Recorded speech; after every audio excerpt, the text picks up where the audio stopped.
Selamu alaikum që të gjithë, selamu alaikum Elvis. Selam, wa rahmatullah. Po futemi direkte në temë, pasi shumë prej njerëzve në komente na shkruanin për shumë tema të ndryshme, ishte nga histori profetësh. Po doja të ndalesha nga të gjithë komentet, doja të ndalesha tek si ka lavdruar me dy profet që janë të dy në ekstreme të ndryshme në sprovat e tyre, për Ejubin edhe Sulejmanin. Ti për cilin do të flasim sot? Apo akoma? Jo, e di që ke qef, po e rëndësishme është që... Jo vetëm unë, kanë qef që të gjithë... Po, është e vërtet. Ejubi a.s. edhe Sulejmani a.s. kanë pas jetë të ndryshme. Ejubi ishte i sprovuar i madh, kurse Sulejmani ishte i begatuar i madh. Të dyja këto ekstreme janë pjesë e kësaj bote. Ka njerëz që janë shumë sprovuar dhe ka dhe njerëz që kanë shumë pasuri dhe të ardhura, edhe pushtet. Por si i pasqyron Islami këto të dyja? Ka për shembull koncepte ndoshta në këndvështrime të tjera, në teologji të tjera, që ai që është i pasur, ai nuk e trashëgon xhenetin. Ose ai që është i pasur nuk mund të jetë i mirë. Islami nuk e pranon. Shembulli më i mirë për këtë është Dauti edhe Sulejmani. Për Dauti është babai, edhe e trashëgoi Sulejmani dhe u bë dhe më i fuqishëm dhe më i pushtetshëm se sa babai i tij Dauti, për shkak të pushtetit të madh që i dha Zoti. Po ta shikosh në Kur'an, të dyve këtyre pejgamberëve Zoti ka thënë diçka shumë prekse. Për Ejubin thot inna wajadnahu sabira. Unë e gjeta Ejubin thot shumë të durueshëm. Ni'mal abd. Sa njeri i mirë ishte ai, innahu awwab. Ai kthehej gjithmonë tek Kur'an. Ky ishte i sprovuar i madh. Prandaj thot Zoti e gjeta shumë durueshëm, ai shumë durueshëm sa e përcaktoi si njeri shumë të mirë. Imagjino tani Zoti gjithsesi, qofshim atij fal, i plot pushtetshëm dhe i panevojshëm për çdo kënd, thot ai është njeriu mirë. S'ka fitore më të madhe se sa kjo. Por edhe për Sulejmanin, megjithëse kishte gjithat e pushtet, gjithat e pasuri, i kishte të nështruar me njerëz, me xhind, me kafsh, me shpeze, me radhë, siç tregon Kurani famlar, prap nga që falenderonte shumë dhe adhuronte Zotin shumë dhe pasuria dhe pushteti ai nuk e shpërdoroi, po e drejtoi në rrugën e mbar, edhe për atë thot ni'mal abd innahu awwab. Sa njeri i mirë ishte Sulejmani, ai gjithmonë kthehej ke Zoti. Kështu që të dy pejgamberët në ekstremet e tyre, kur i ruajnë kufit e tyre, kur i zbatojnë ato që Zoti na mëson, elhamdulillah edhe i pasuri, po edhe i sprovuari janë të bekuar ke i madhi Zot. Atëherë, neve kemi qef Ejubin. Por para se të futemi tek Ejubi, tek pjesa e varfërisë, ajo që ne dim është që edhe Ejubi ka qenë i pasur. Dhe gradualisht. Po. Ejubi ishte shumë i pasur në fillim, ishte pejgamberi i Zotit, ishte shumë i devotshëm, edhe ai si Sulejmani nuk bënte me pasurinë vetë atë që ishte e lejuar, nuk e menaxhonte atë vetë në atë që është halal. Ishte bujar i madh, ishte njeri i cili e menaxhonte shumë mirë pasurinë, edhe për veten e tij, për familjen e tij dhe për njerëzit. Dhe kishte, tregojnë historianët islam, nga të gjitha pasuritë. Nga pronat, nga kafshët, nga floriri, nga argjendi, gjitha pasuritë i madhi Zot nga fëmijët ja kishte dhënë. Pastaj kishte një familje të shëndosh. Kishte bashorten, kishte edhe fëmijët. Kishte një pamje shumë të bukur Ejubi alayhis salam dhe i fuqi shumë të madh. Pra vllai i dashur, këtij pejgamberit të madh nuk i mungonte asnjë gjë. Pra deri këtu jemi në raport si Sulejmani, pra me pasuri. Me gjëra të mëdha. Çfarë është ju që të sprovohej duke qenë profet dhe duke mos pasur të paktën domethënë shkak për sprovë, se ngaherë thot Allahu, ato që ju e bënin i bët me duart tuaja. Në këtë rast Ejubi nuk e kishte nga vetja. Ç'a ndodhi? Po. Pejgamberët janë sprovu jo se kanë bërë ato mëkate. Si ç'është ajeti që çdo gjë që ju godet është nga duart e juaja. Pejgamberët sprovohen për t'u parë deri ku shkon devotshmëria e tyre. pejgamberët sprovohen për të arritur kulmin e shpërblimit në botën tjetër. Për shembull, ka një hadith që thot pejgamberi alayhis salam, një besimtar thot Zoti do ta çojë me grada në xhenet. Por ai thot me punët e veta nuk pa arrin atë. Atëherë i jep sprova, i jep probleme, i jep stres, i jep mërzitje, i nxjerr përballë njerëz të këqij që i bëjnë padrejtësi dhe nëpërmjet sprovave dhe belave dhe smundjeve thot ai arrit atë gradë që do Zoti në botën tjetër. Se çdo gjë ne duhet ta shikojmë dimensionin e kësaj bote me botën tjetër, po su bashkuan këto, asnjëherë nuk kuptohet e vërteta absolute që na ka shpallë i madhi Zot. Ejubi alayhis salam i kishte gjithë ato mirat. Tregohet në historinë islame se shejtani u bë shumë xhelos për Ejubin. Se një person me gjithë ato mira, pejgamberi i Zotit dhe në kulmin e devotshmërisë, shejtani mallkum i thot, si më thon Iblisi edhe shejtanëve të tjerë, atyre që e pasojnë atë. I thot vetëm se ky ka kaq shumë pasuri, ka gjithë ato mirat prandaj është adhurues i madh. Se me mlon tha Zoti mu me sprovu, ju e shihni sa i sinqert është ai. Dhe Zoti e la. Ta ngriti dyshime. Ngriti dyshime dhe desh tregoj që Ejubi vetë se i ka gjithë ato mirat. Prandaj e shihni që është kaq i devotshëm. Po mos i ketë, pra desh me nxjerr sikur kishte edhe interes në besim. Pra kur i ke gjithë ato mirat, pse mos ta adhurosh Zotin? Që s'është e vërtetë, ha? Biles me Islam është që sa më shumë të mirat vinë nga kjo botë, aq sprova bëhet më e madhe. Pejgamberi i ka thënë një shokëve të vet, sa ishim të varfër, unë s'ja u kisha meraku. Unë do të vdes dhe juve do t'ju hapen pasuritë e popujve të tjerë. Por atë kam frikë se do t'ju marrë kjo dynja. Pra nuk është kështu, më shumë biles në trajtimin islam është që kur ke halle probleme, mund t'jesh më afër me Zotin. Patjetër. Kurse kur i ke gjithë ato mirat, është më e vështirë ta kujtosh Zotin. Nëse të kujtohet një nga podcastet që kemi biseduar, kemi thënë 1 minutë kur e madhron Zotin që je mirë mund të jetë sa vite kur je në vështirësi. Se kur je i smur, kur je afër vdekjes, kur je në hall edhe sikletet mëdha, çdo kush mund të bëjë si besimtar, se nuk ka ç'a bën, nuk i ka, domethënë nana, babai, doktori, është situatë pa shpresë. Ti don një fuqi shumë më të madhe se sa ato. Po kur je mirë, duket sikur s'ke nevojë për askënd. Ktu është devotshmëria e madhe. Zoti e lejon që shejtani mallkum ta sprovoj Ejubin. Allah. Dhe sprova vëllai i dashur ishte e madhe. Për shembull në Islam shkatrimi i pasurisë është sprovë e madhe. Fatkeqësia në familje është sprovë e madhe dhe shkatrimi i shëndetit është sprovë e madhe. Sikur Ejubit alayhis salam t'i kishte ndodhur njëra prej këtyre, do mjaftonte si sprovë shumë e madhe. Por Allahu Madhnushëm kishte përcaktuar në kaderin e tij universal që ky pejgamber do t'u sprovonte shumë rënd. Ku sprovu Ejubi alayhis salam, u sprovu në fillim pasuri. Derisa falimentoi. Por me atë durimin e bukur profetik tha, s'ka problem. Zoti më ka dhënë fëmijët, do punojnë ato e do kalojmë jetën me bereqet. Bjen një smundje, atëherë këto smundjet malaria, smundjet e rënda, epidemike, këto merrnin shumë njerëz vëlla. Sa atëherë shëndetësia ishte shumë dobët. Vjen një smundje që vdiqen njerëzit, po vdiqen më shumë nga familja e Ejubit alayhis salam. Gjithë fëmijët e tij dhanë shpirt. Pra iku pasuria, ngelën mbështetje fëmijët. Fëmijët vdiqën. Ejubi alayhis salam me durimin e tij të bukur, pejgamberllëku tha, pasuria iku, ikën dhe fëmijët, inna lillahi wa inna ilaihi rajiun, Zotit jemi ke Zoti do shkojmë. Paktën unë me bashorten, ajo do kujdeset për gjërat e shtëpisë, kurse unë do punoj me durët e mia, edhe do kalojmë bashkë. Ka pas një nuse jashtëzakonisht mirë, e kishte zgjedh atë me merak. Dhe prandaj i drejtohem gjithë të rinjve dhe të rejave, kini kujdes në bashorten ose bashortin që zgjidhni, sepse do kaloni jetën. Mund të pëlqejeni për çastin, por duhet të shikoni karakterin që kanë.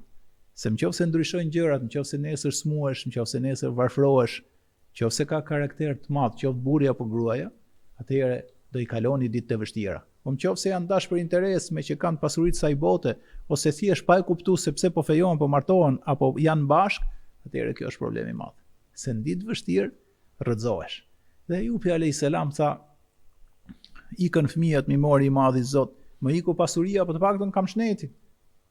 Do punoj, do mbaj bashortin time, edhe derisa të na ka të bëjë Zoti risk me jetu, ishte pejgamber. Allahu madhnushëm, sprova e tretë e rëndë shumë, e sprovon në Ejubin me smundje. Edhe vetë. Dhe ditë mbas dite, ai rëndoi. Ditë mbas dite, ai dërgjën shtrat. Në mënyrë graduale vëlla, nuk mund të do të lëvizte më nga shtrati. Ç'a ndodh? Ishte njëri i respektuar, pejgamber. Njerëzit e dishin dhe kur ka qenë i pasur i ka ndihmuar njerëzit. Fjala e tij, fjalë pejgamberi. Fjala e tij, fjalë profeti. Por e vizituan në fillim, kështu ndodh me të gjithë. I parasysh mund të shkosh në spital, javën e parë, javën e dytë, po zgjati me vite, njerëzit fillojnë të harrojnë. Fillojnë të vazhdojnë jetën e vet. Dhe Ejubi alayhis salam mbeti në shtrat, dhe njerëzit në fillim i vishin për vizitë, dikush dhe ndihmonte, por në mënyrë graduale gjithë secili vazhdoi jetën e vet. E vetmja heroine e madhe që mbahet një nga bashortet më të denja për t'u marrë shembull, mendohet që emri i saj ka qenë Lia, ishte ajo që u kujdes në gjitha aspektet, për ta pastruar, për ta veshur, për t'i net afër, për t'i thënë fjalën e mirë, bashorte totalisht e denjë. Dhe Ejubi alayhis salam ishte në shtrat, përpiqej të ngrihe nga shtrati nuk mund të dot. Pra në fillim i iku pasuria, tha kam fëmijët, pastaj tha kam fëmijët i vdiqën, tha kam shëndetin, pastaj tha kam shëndetin u sëmur, dhe i mbeti vetëm bashortja e vet dhe dy shok. Kishte dy shok, ose si me thonë, si nxënës, si shok, si njerëz që vishin mershin këshilla përpara ke pejgamberi Zotit Ejubi, më besnikët që kishte pas. Gjithu larguan dhe filluan të harrojnë përveç këtyre dy shokëve. Këto vinin e vizitonin her pas here, edhe bashortja që kujdesej. Ai shumë e kaploi smundja vëlla.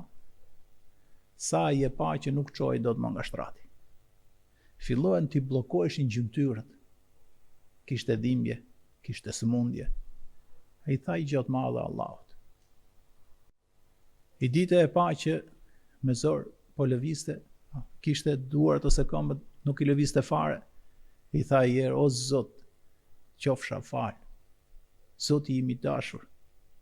O Zot, që më ke krijuar, e jam ai Ejubi që më ke dhënë shumë të mira përpara, tani po më sprovon. Dorën tënde jemi, vetëm të kërkoj gjë. Vetëm këtë marruj. Edhe duat e pejgamberëve ishin të pranuar. Tha, mos ma merr gjuhën time, se nuk mund të ri dot pa thonë la ilaha illallah. Shikoj kështë e meraku. I vdiqën fëmijët, ka njerëz që vetëm një fëmijë i vdesi shkatrohet jeta ati. Nga aspekti mental, ai nuk rregullohet më. I vdiqën gjithë, ju shkatru pasuria, ka njerëz që marrin një goditje ekonomike, s'bën më. Gjithmonë pastaj i mbetet ajo si fobi, si ankth. Kurse Ejubi alayhis salam i kaloi këto, ishte shumë i smur dhe i tha Zotit, Allah, qofsha fal, ti më sprovo si duash, vetëm të lutem mos ma merr gjuhën, se dua që mos ta humb shansin të them sa më shumë fjalën la ilaha illallah. Ne kemi mbajtur në temë, apo jo? Që pesha e fjalës la ilaha illallah. Dhe ne vëlla e tregojmë sot si histori. Po imagjinoje pejgamberin e Zotit. Kemi hedhë në një video më qofse të kujtohet që shkon njerëzit shikojnë në kinema një film. Apo jo? Po. Edhe 10 minuta, 8 minuta apo 10 minuta. Pamje një tavan. Vetëm shifshin njerëzit një tavan pa kuptim. Kaloi minutë, kalojnë 2 minuta, 5 minuta, fillon njerëzit mërziteshin, shifshin njëri tjetrin, ç'a ndodh kështu?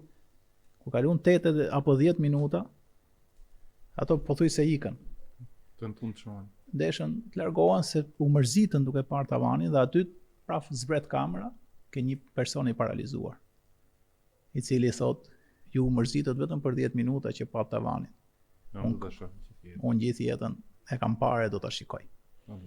Ne po e tregojmë sot si histori shpirtërore, histori racionale, histori reale, histori kuranore, histori pejgamberllëku, po imagjino vllai dashur, kalonin minutat, orët, ditët, muajt, vitet, dhe pejgamberi i Zotit duke u sprovu. Kur arriti fundin, pra sa vije edhe vështirësohej smundja, duronte. I thoti nusja e vet, tha, lutja Allahut, se lutja jote, ai nuk e kthen mbrapsht se ti je pejgamber, ti vetëm mirë ke bërë. Tha, o bashortja ime e dashur, më vjen turp, sepse kam pa vite e vite gjata mirësi, vjen turp ka i shpet i them Zotit më shëro. Ai me urtësinë e vet e di vet këtë sprov që më ka dhënë. Dhe ajo nuk i foli më. Dhe kalonin kohët, dhe thash që vetëm sa i kishin ngel? 2 shok. 2 shok. Tjerët ndoshta na herë shumë rrallë, po gjithë secili kur u mblidhshin ato vendet e tyre thonin kur binte muhabeti për Ejubin, ka ngel në shtrat. E kupton dhe filloi të krijojë një ide, por mos ka bërë një gjinaf ky që e mendojmë ne këtë. Edhe sot e kësaj dite është po i njëjti ves. Shohim në njërin që i ndodhi diçka, edhe themi kush e di çka bër ky. Pejgamberët asgjë s'kan bërë. Po Zoti në ligjet e tij është që do t'i sprovojë njerëzit. Disa me mirësi, disa me sprova si smundja me radhë. Kur i vinë 2 shokët për vizitë, e panë që ishte smuar dhe më shumë. Edhe deshën bëjnë bisedë, Ejubi a.s. me zor fliste. Mbaru në bisedën, dolën. Kur ecën pak, njëri i thot tjetrit. Për Zotin tha ishte keq shumë. Po tha dhe unë e pash, ta themi gjodha që ndjej, la ilaha illallah. Po i thaj, stë qo Zotin në deregjetha në smundje, kush e di që gjinofit madh ka bërë. La haula o la quwwata illa billah. Imagjino tani po folçim për i pejgamber. Tha, ashtu siç e pash, vetëm i gjinafqar i madh e pson. Subhanallah. Mbasi u ndan, ky u kthy mbrapa.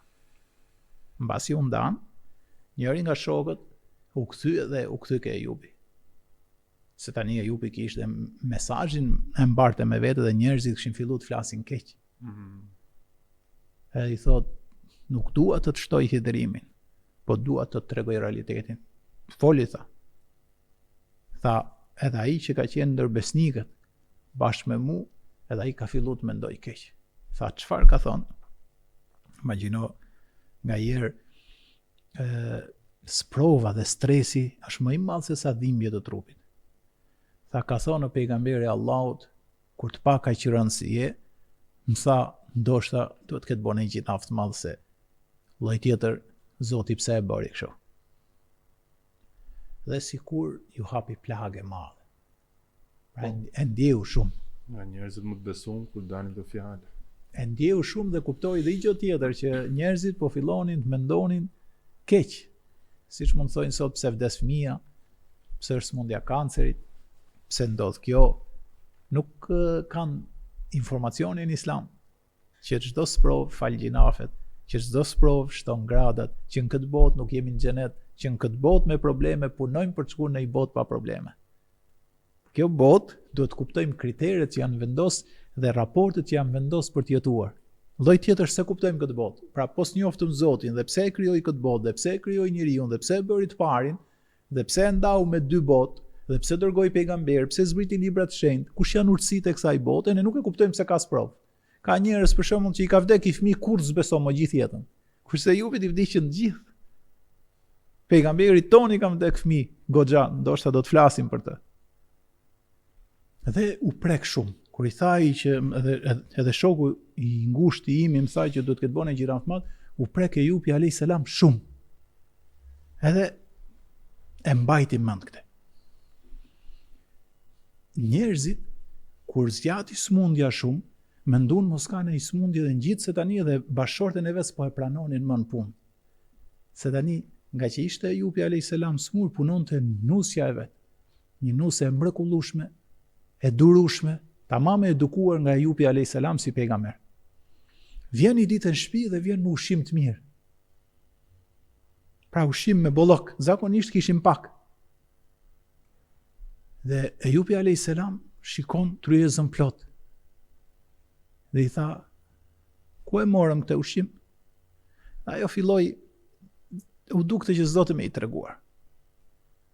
Tha, pasht modin Zot, e futin mbe, pasht madhin Zot, më thuj realisht çka ka ndodhur.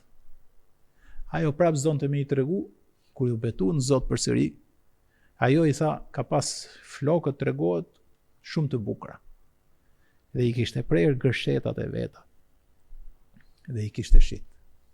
Në atë kohë që ka jetu Ejupi a.s. ato kishin vlerë të madhe. I kishte shit, sepse se pranonin më në punë. Dhe tani erdhi tek Ejupi goditja e dytë.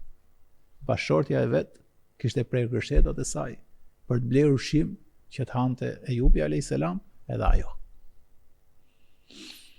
Kur e pa nusja se sa u prek Ejupi a.s. ju mushën syt me lodh dhe doli nga shtëpia. Doli dhe u largu për të largu stresin. Se e kuptoi se sa ishte prek bashorti vet kur e mori vesh këtë gjë. Se midis tyre kishte një dashuri shumë të madhe. Shumë njerëz ndoshta se kuptojnë, po kur Zoti hodh bekim në një familje, dashuria brenda tyre është shumë e madhe se çdo gjë tjetër. Ajo e mban një familje. Profeti ka pas bashortën në fillim Hatixhen radhiyallahu anha. Hatixha me moshë ishte më e madhe.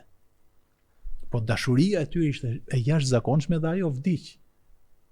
Kur u martua përsëri me Aishen, Aisheja ishte më e re, më e mbajshme, më e bukur, sepse Hatixha ishte në moshë të madhe.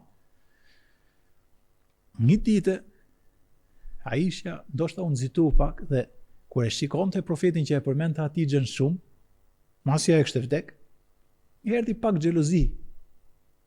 Edhe i tha, o i dërgumi Zotit, sa mirë është ta kur vesh një robë të re, mbasi rroba tjetër ishte vjetruar. E kupton? Pra, i erdhi një lloj xhelozie se si shpjegohet. Dhe ne mrekullohemi me këtë. Që pejgamberi a.s. ai shumë dashuri kishte pas me bashortën e vet, derisa ajo vdiqe dhe mbasi vdiq sa e përmendte gjithmonë atë për mirë. Sot ka burra që harrojnë gruan tuaj pas akoma.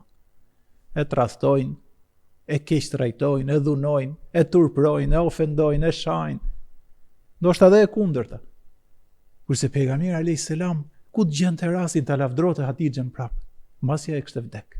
Shikoje çfarë niveli njerëzor. Se ne sot po jetojmë, ne jemi masi 1450 vjetësh. A jemi zhvilluar apo kemi shku mrapa?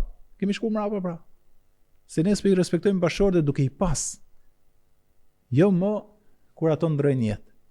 Kurse pejgamberi sa gjete rastin e lavdrote Hatixhen. Dhe Aisha u bë pak xheloze dhe tha, o i dërgumi i Zotit, sa si tha mjaft, po ja tha pak me stil. I tha, sa gjë e bukur është rroba e re, kur rroba tjetër ishte vjetruar. Po pejgamberi kuptoi s'ka pas njëri në gjithë historikun botror njëri më të mençëm se ai. Sepse e mësoi vetë Zoti i gjithësisë dhe kishte ekuilibër hormonal, shpirtëror, psikologjik, zemror, hyjnor, kuranor. Gjinaf për ato që se njohin. Edhe i tha, o Aisha. Edhe thot Aisha vetë u skuq, u mërzit. Tha, mos haro kur inni ruziktu hubbeha. Unë ka funi Zoti me dashurin ndaj saj. Sa i drejt që ishte. Kishte raste kur në për rrugë që lëviste, takotën e i shoqet Hatixhes e respektote u ulte duke kujtu Hatixhen. Edhe në fakt kjo është jeta Allah. Pejgamberi ishte zemër të madhe, ishte i kulturuar, ishte i moralshëm sipas Kuranit famlar. Ne sot e shesim bashortën, ne shesim shokun. Sa i kthejmë shpinën njëri tjetrit, e shajmë njëri tjetrit. Na nxihet zemra shpejt neve vëlla. Prandaj ne jemi në klasë të parë të Islamit. Kurse pejgamberi alayhis salam, Ejupi alayhis salam, bashortja e tij, Hatixha vet, është niveli i lartë. Ne si kuptojmë dot ato se kur je klasë parë se kupton dot një në universitet.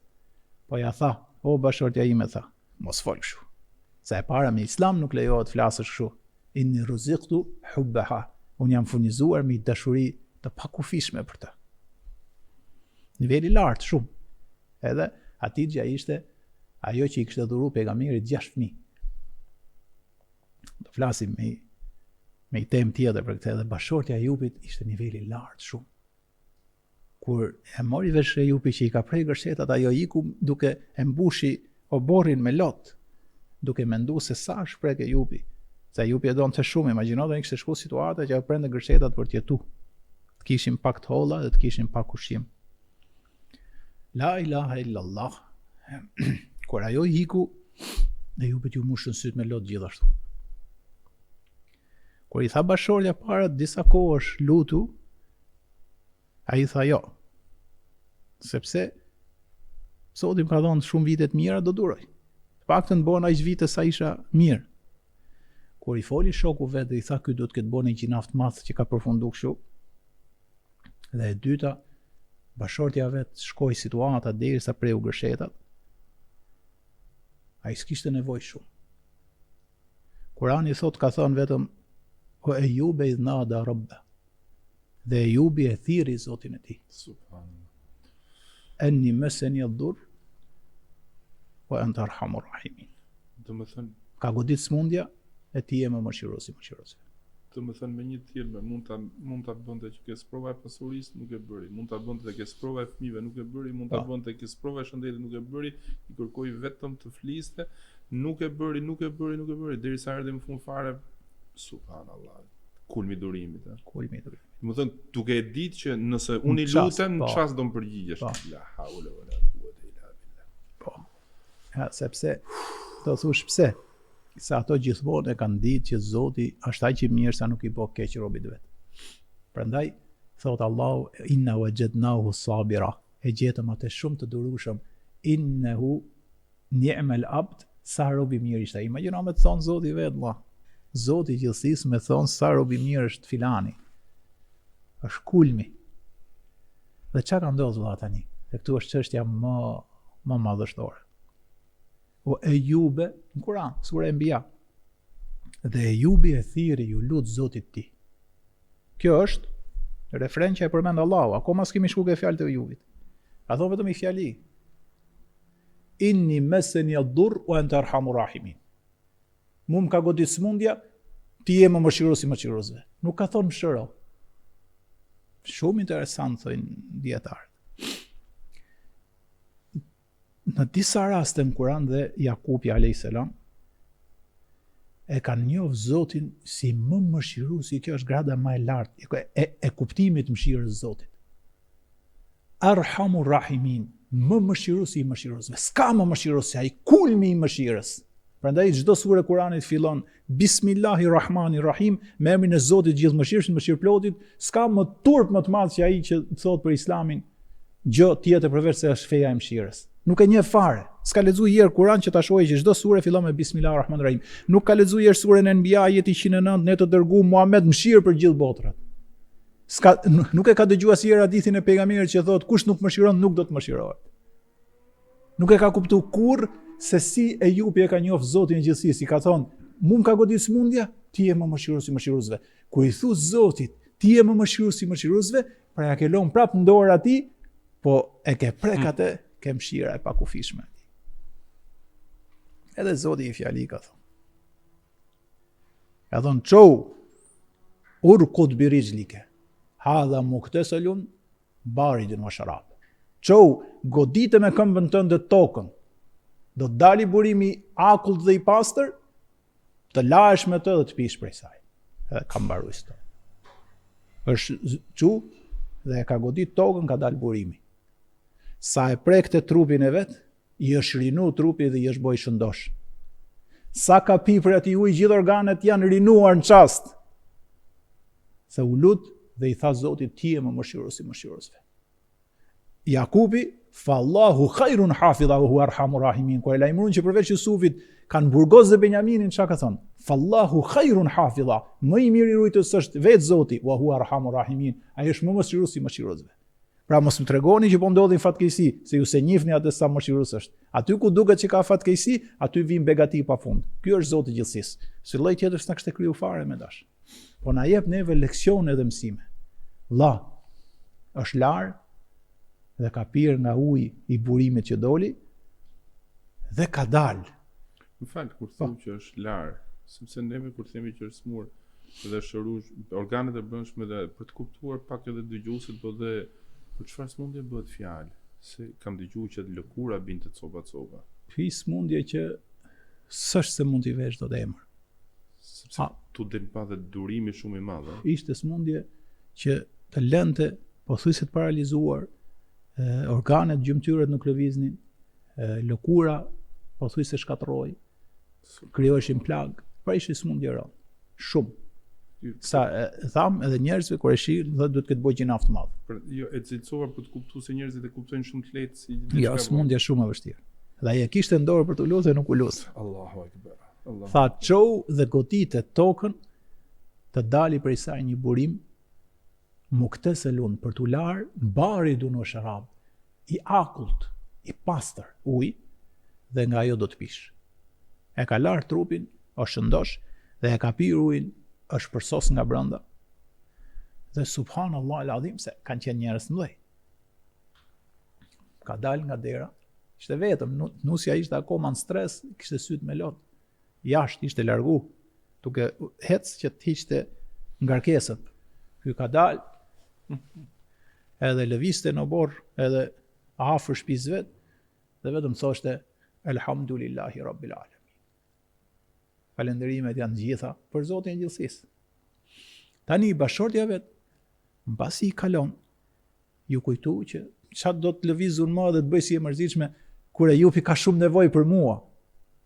Dhe kthehet me shpejtësi me vrap, për të kujdes prap, e jashtëzakonshme si bashorte. Hyn në shtëpi, shikon shtratin bosh. Stojnë disa komente, ka mendu mos ka hyrë në i kafsh e egër, edhe e ka marrë, domethënë i shkoi menja për keq, pa e ditë që gjiganti i madh i pejgamberllëkut ishte lut për shërim. Nuk i ka shkuar në mend. E mirë unë tha, si e lash pejgamberin e Zotit vetëm. Del, edhe kur del shikon një njeri të ri, të bukur, të fuqishëm. Kur e shikojën gjante si e jupi, po kur me i shkuar në mend. Tha o robi i Zotit, atë ke informacion për pejgamberin e Allahut që ishte smur. Edhe siç kanë qenë pejgamberët, kanë pasi cilësi besama. Si kemi folë për pejgamberin? Buzqesh. Kur Sulejmani shikon në luginën e milingonave që është zbulu sot shkencërisht, fatebessama dahikan, buzqeshin në të qeshur. Pejgamberët kanë qenë njerëzit më të buzqeshur, më të këndshëm, më të mirë. Ke parasysh kur takoi person, po ishte i mrelos, thu kur po marroi të hiki. Po ishte i buzqesh, po ishte i lirshëm, po ishte tolerant, të kënaqet shpirti, thu trisa më shumë. Kështu ishin pejgamberët e Zotit. Pra po pejna i musliman çuditshëm që e ka problem të madh me qesh, nuk e ka për islamit e me buzqesh. E ka se e ka natyrë vet. Se ka musliman që edhe të trem, një egër sikur do futet në ring të boksit. Kurse nga tradita jonë është pejgamberi alayhis salam mund të jetë pa 6 herë deri në 8 herë që ka qesh më të madhe. Nuk ka qesh shumë me e bo portokalli. 6 deri në 8 herë. Transmetimet e tij. Gjithë jetën ka qenë i buzqesh. Ka thonë ti buzqesh është vllai tënd kur e takon, është sadaka. Sikur keni mu një të varfër me lek. Dhe kjo kur e ka parë, ka thonë, ishte shumë e merakosme, shiko sa e donte. A është kjo vëlla dashuri e vërtet? Ati duke i rënë lëkura, i smur. Kjo e donte aq shumë, çfarë është kjo? Dashuri pra për hir të Zotit. Po ti ishte dashuri për hir të lekut, ai është i varfër. Po ti ishte dashuri për hir të dynjas, humbi dynjaja ai. Po ti ishte dashuri kaotike, se është i gjatë, është i bukur. Si ishte më ai? Dashuria për hir të Zotit ngele përjetshme. Thot ai pe gjo pejgamberin e sprovum. Buzqesh e ju. Thot Lia, o bashkëshortja e dashur. Nuk më njeh. Tha pamjen, po, nuk po e besoj. Tha unë ju luta Allahut madhnush. Ai që duket për njerëzit e vështirë, për Allahun është shumë e lehtë. Ju luta edhe Allahu madhnushëm ma plotësoj. Ma dha burimin, dhe unë u lava dhe u pastrova trupin tim. Pastaj tha e piva atë ujë të bekuar që më dha i madhi Zot, edhe organet më rinun. O bashortja ime e dashur, tha ty Allahu tash përbleft, sprova mbaroi. Allahu. Edhe imagjino çfarë përqafimi, çfarë gëzimi. Dhe Allahu thot i ajet Allah. Dhe Ejubi kur e thirri Zotin e tij dhe tha mu më ka goditur smundja tje, më mëshirosi mëshirozme. Festejebna lehu, ju përgjigjëm atij në çast. Pra kjo që i tha goditet tokën. Festejebna lehu, fekeshefna ma bihi min dhurr. Dhe ja largum atij smundjen. Wa atejnahu ahlehu wa mithlahum ma'hum. Dhe ja dham atij prap të gjithë familjen dhe një herë më shumë se sa ajo. Pra 2 fish. Si e mbyll ajetin. Rahmete min indina, mëshirë prej nesh, wa dhikra lil abidin, dhe për kujtim për njerëzit që të madhurojnë mua. Kështu e kam mbyll. Tani komendet vllai dashur janë ndryshme. Çfarë është i hallam atij familjen dhe i dham dhe i herë më shumë se aq, këtu është lona hapur. A i dha familje mbasi ato lindën fëmijë dhe u bën prapë me familje të madhe, apo ka ndodhur diçka që ne sot nuk kemi informacion, pa ajeti është i tillë. Atejnahu ahlehu, ja dham atij përsëri familjen e tij, wa mithlahum ma'hum, dhe një herë më shumë se sa ishin përpara. Rahmete min indina, mëshirë për meje thot, dhe për kujtim për njerëzit që janë devotshëm dhe që madhurojnë mua. Pra Zoti ja shtroi dhe ja hapi vllai dashur autostradë. Në raportin e pasurisë, Ejubi ka dhe një cilësi tjetër, pasi ka kalu gjithë këtë durim. Në fakt, kur thot Zoti në Kur'an, që ti po shpjegoj historinë që tham dhe ne më njëherë u përgjigjem. E di se më krijonte një parafytyrim, domethënë përpara, sikur qiejt lart, engjëjt, Allahu lart me zor sa po e pritshin këtë moment që të lutej, edhe më herë të shpërthenin në mirësi dhe në mëshirë, sepse e këtë i kaloi atë sprovë. Edhe atë që tha dhe mua më goditi shejtani, e kaloi çdo lloj gjëje dhe Ejubi domethënë është nga historitë që unë e dashuroj në kuptimin e asaj, por ka dhe një diçka shumë fantastike që njerëzit vetëm nëpërmjet diturisë që Ejubi e tregoi me sprovë, ishte në momentin kur Allahu i jep atij bereqet pafund, ai nuk ngopet në bereqetin e Zotit. Oh, mirë, po e dish më ka gjetë me një se ti e ke drejt vlla, ne do t'rregojmë një hadith. Bereqet pa fund. Po fliçe me një, edhe nuk i marrëshin kërkesën më. I jep një, kërkote 2. I plotësot 2 do të 4. Hoxh. Mashallah. Edhe e mora në telefon, se deri këtu ishte me mesazhe, i thash olla. Form shakaja. Si e i thash gjithë jetën e Ejubit, e harron dhe gjithmonë kujton fundin e tij kur Zoti i zbriti bereqet madh. Valla pritje se ka dhe sprova, ka dhe varfëri, ka dhe kur të humi gjotë, ti do vetëm me shtu valla. E kur ta analizosh tash historinë e Ejubit, shife jo vetëm fundin, po shife gjithë çai ndodhi vllai dashur. Fillon duke u shtu gjërat maksimalen e vet. Më shumë se sa që kishte pasur në fillim që thamne. Dhe Zoti kur ta shtron në autostradë këtë botë, ti ja dhe vetë se kupton se nga të vinë të mirat e tij. Dhe i ditë tregohet, kjo është transmetim sakt, se po lajnë lumë. Imagjino në një klim të nxehtë, Zoti ja kishte bërë risk, po lajnë lumë për t'u freskuar. Edhe çdo gjë në maksimalen e vetë mirësisë, mbas sprovës madhe. Zoti i Madhnushëm, thot pejgamberi alayhis salam, nga dashuria që kishte, ja zbret florit nga qielli. Flori. Edhe Ejubi alayhis salam u mahnit dhe i shikonte duke ra si me që nuk e ra shiu. Pra ai që zbret shiun, në bazën e jetës nuk e ka problem me zbrit florit. Dhe e mbushi luginën. Shive, kur ne e kënaqim Zotin, kjo është thelbi. Kënaqë Zotin se të super kënaqë. Ai të ka kënaqë që të ka kriju, të ka mbulu me të mira, tani është ne duhet i bindemi, pra ta agjërojmë Ramazanin. T'ja falim një namaz atij. Të jemi të mirë në familjen tonë, mos t'i bëjmë keq tjerëve. Këto të gjitha të bëjnë që ti ta kënaqësh Zotin. Po kënaqësh Zotin, je do të super kënaqë. Edhe Ejubit, nga që ishte i kënaqur Zoti gjithësisë, i ha zbret florit dhe e mbush luginën.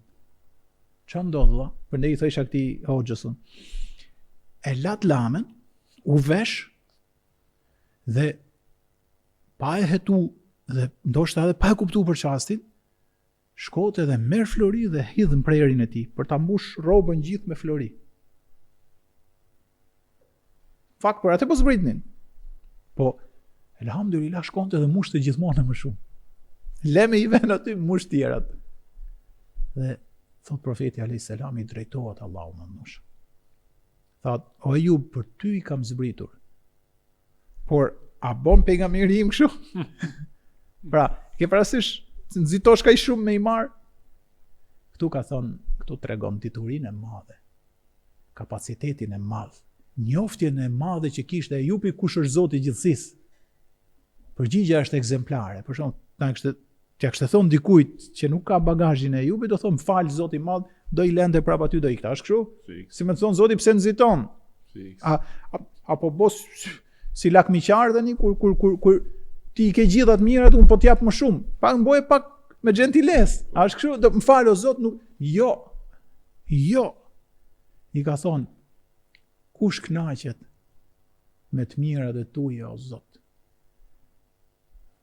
Shto se unë do të nxitoj për t'i mbledh të mirat që ti më jep. Edhe imagjino se si u shtru ati jeta e kësaj bote. Mbasi kaloi këtë sprovë të madhe. Dhe thojnë dietarët, kjo është një derë e hapur për gjithë ato edhe që na dëgjojnë neve në këtë podcast Syfyri, që nëse kanë ndonjë problem, nëse kanë ndonjë hall, të durojnë se Zoti i gjithësisë do ta hapi atë derë. Do ta kalojë atë problem. Do të vi lindja e diellit mbas një nate të gjatë, dhe mos të harroj kur që Zoti i gjithësisë është më mëshirues i mëshiruesve. E na i shtov dhe ne të mirat, edhe ne s'ngovemi me të mirat e Zotit. Ky hoxha herë nuk kishte gjë me ngop, derisa i këshillova. Jo, elhamdulillah, më thon paktën me shaka kjo. Jo, me shaka se e mirë kuptojmë tamam hoxhën me shaka se neve nga i herë domethënë ok kemi ngel ke vëllezërit e Jusufit, do kemi ngel ke bereqeti. Ke funi. Ke bereqeti e Ejupit. Me këtë histori kaq të bukur them ta mbyllim. Patjetër. Zoti ju shpërbleft që gjithëve që na ndoqët sot në podcast. Shihni në podcastin e radhës. Inshallah. Zoti ju shpërbleft. Agjerim të letët pranuar gjithëve. Amin. Selam aleikum.